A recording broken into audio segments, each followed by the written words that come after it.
Ya. Rizik mingkem. Jokowi pecahkan rekor zikir. Tampol bibip yang rekor demo.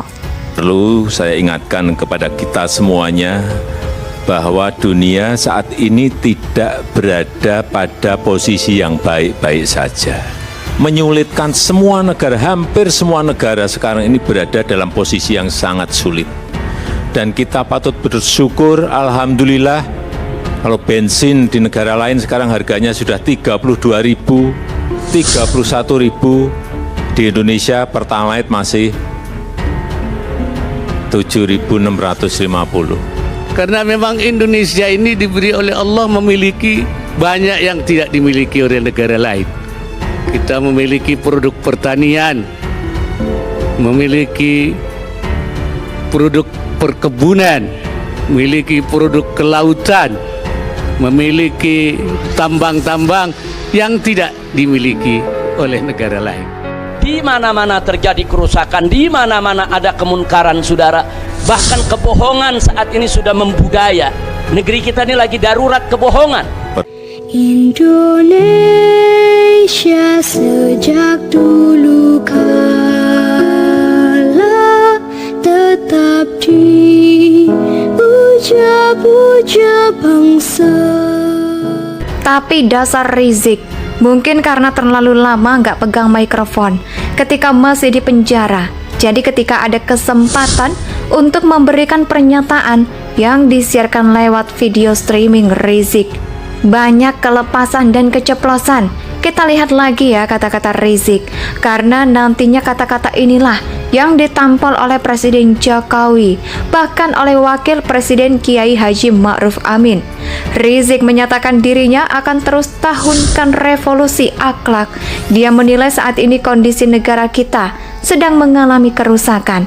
Ini kata Rizik, kita punya negeri di mana-mana ada kerusakan, di mana-mana ada kemungkaran. Rizik pun menyebut negeri ini mengalami darurat kebohongan. Selain itu, Rizik juga menyebut ada darurat korupsi, darurat kezoliman, darurat hutang, dan darurat ekonomi.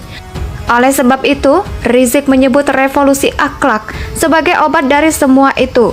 Rizik juga menyebut orang yang akhlaknya baik, maka semua yang keluar dari dirinya adalah kebaikan, di mana matanya dipakai untuk memandang yang baik dan telinganya digunakan untuk mendengar yang baik. Begitu kata Rizik.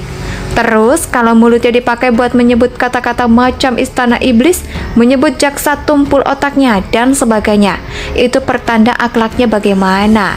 Gak perlu dijawab ya Mbak. Dari Rizik ini dirasakan oleh pengacaranya sendiri yang jadi repot mengklarifikasi bahwa apa yang dikatakan oleh Rizik itu ditunjukkan kepada umum, bukan kepribadian atau institusi. Demikian kata si pengacara. Juga bahwa perkataan Rizik tersebut tidak ditujukan ke Presiden Jokowi. Masa sih? Jelas-jelas Rizik merujuk pada negara ini, Indonesia. Kondisi itu disebutkan ada di mana-mana. Di negeri ini yang dituduh berbohong, siapa yang dituduh? Kezaliman. Itu siapa? Lalu Rizik bicara darurat hutang dan darurat ekonomi. Kondisi hutang dan ekonomi itu kan berbeda-beda kalau di masyarakat umum.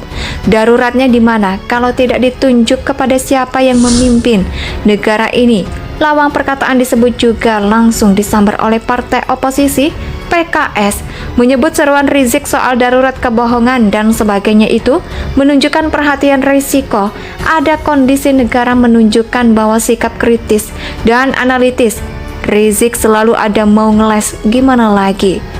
Rizik memang gatel, habis keluar penjara pingin menghujat, menuding dan menuduh pemerintahan Presiden Jokowi. Seperti dulu mengatakan, Presiden seenak jidatnya. Bukannya Rizik dulu juga menyebut Presiden Jokowi sebagai presiden ilegal. Artinya tidak mengakui Jokowi sebagai Presiden Republik Indonesia kan? Makanya akhirnya keceplosan sendiri. Nah, kita semua tahu bahwa Presiden Jokowi itu pemain catur yang handal, yang kalau nampol akan telah mengenal tentu tidak dengan cara frontal. Oleh sebab itu, ketika Presiden Jokowi menggelar acara zikir kebangsaan di Istana Merdeka pada tanggal 1 Agustus lalu, di benak saya pun langsung tertuju kepada Rizik. Ya, memang acara ini merupakan rangkaian kegiatan peringatan Hari Ulang Tahun Republik Indonesia yang ke-77. Acara ini sangat tolak-menolak ke perkataan Rizik yang penuh tuduhan. Itu pertama, acara ini dihadiri oleh para ulama, tokoh agama, tokoh lintas agama, dan para menteri serta ratusan santri, tentu saja tanpa Rizik yang dieluk-elukan pengikutnya sebagai imam besar dan ulama besar. Bahkan disebut Rocky Gerung sebagai calon presiden. Faktanya, Rizik bukan orang penting hingga sampai diundang dalam acara nasional. Lalu ketika Rizik tidak diundang, apakah ada demo? Rizik kagak ada, sepi dan senyap. Seakan semua rakyat Indonesia menikmati alunan zikir, sholawat, dan doa yang dikumandangkan dalam acara tersebut. Rizik pun terlupakan keduanya. Rizik menyebut soal kerusakan dan kemungkaran terjadi di amanat di negara ini. Ditambah dengan darurat kezaliman, darurat kebohongan, darurat ekonomi, katanya.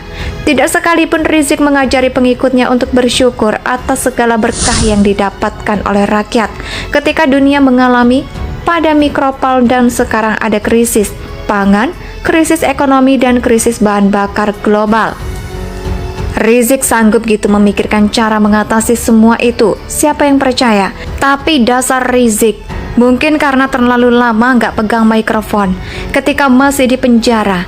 Jadi ketika ada kesempatan untuk memberikan pernyataan yang disiarkan lewat video streaming Rizik, banyak kelepasan dan keceplosan. Kita lihat lagi ya kata-kata Rizik, karena nantinya kata-kata inilah yang ditampol oleh Presiden Jokowi, bahkan oleh Wakil Presiden Kiai Haji Ma'ruf Amin.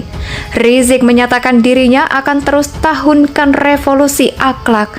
Dia menilai saat ini kondisi negara kita sedang mengalami kerusakan. Ini kata Rizik, kita punya negeri di mana-mana ada kerusakan, di mana-mana ada kemungkaran. Rizik pun menyebut negeri ini mengalami darurat kebohongan. Di selain itu, Rizik juga menyebut ada darurat korupsi, darurat kezoliman, darurat hutang, dan darurat ekonomi. Oleh sebab itu, Rizik menyebut revolusi akhlak sebagai obat dari semua itu. Rizik juga menyebut orang yang akhlaknya baik, maka semua yang keluar dari dirinya adalah kebaikan, di mana matanya dipakai untuk memandang yang baik dan telinganya digunakan untuk mendengar yang baik. Begitu kata Rizik. Terus, kalau mulutnya dipakai buat menyebut kata-kata macam istana iblis, menyebut jaksa tumpul otaknya, dan sebagainya, itu pertanda akhlaknya bagaimana? Gak perlu dijawab ya mbak. Dari Rizik ini dirasakan oleh pengacaranya sendiri yang jadi repot mengklarifikasi bahwa apa yang dikatakan oleh Rizik itu ditunjukkan kepada umum, bukan kepribadian atau institusi. Demikian kata si pengacara. Juga bahwa perkataan Rizik tersebut tidak ditujukan ke Presiden Jokowi. Masa sih? Jelas-jelas Rizik merujuk pada negara ini, Indonesia. Kondisi itu disebutkan ada di mana-mana. Di negeri ini yang dituduh berbohong. Siapa yang dituduh? Kezaliman. Itu siapa? Lalu Rizik bicara darurat hutang dan darurat ekonomi. Kondisi hutang dan ekonomi itu kan berbeda-beda kalau di masyarakat umum. Daruratnya di mana kalau tidak ditunjuk kepada siapa yang memimpin negara ini? Lawang perkataan disebut juga langsung disambar oleh partai oposisi PKS, menyebut seruan Rizik soal darurat kebohongan dan sebagainya itu menunjukkan perhatian risiko. Ada kondisi negara menunjukkan bahwa sikap kritis dan analitis. Rizik selalu ada mau ngeles, gimana lagi? Rizik memang gatal, habis keluar penjara pingin menghujat, menuding dan menuduh pemerintahan Presiden Jokowi. Seperti dulu mengatakan, Presiden seenak jidatnya. Bukannya Rizik dulu juga menyebut Presiden Jokowi sebagai presiden ilegal. Artinya tidak mengakui Jokowi sebagai Presiden Republik Indonesia kan? Makanya akhirnya keceplosan sendiri. Nah, kita semua tahu bahwa Presiden Jokowi itu pemain catur yang handal, yang kalau nampol akan telah mengenal tentu tidak dengan cara frontal.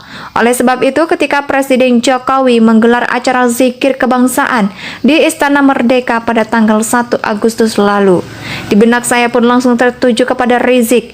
Ya, memang acara ini merupakan rangkaian kegiatan peringatan Indonesia tanah air beta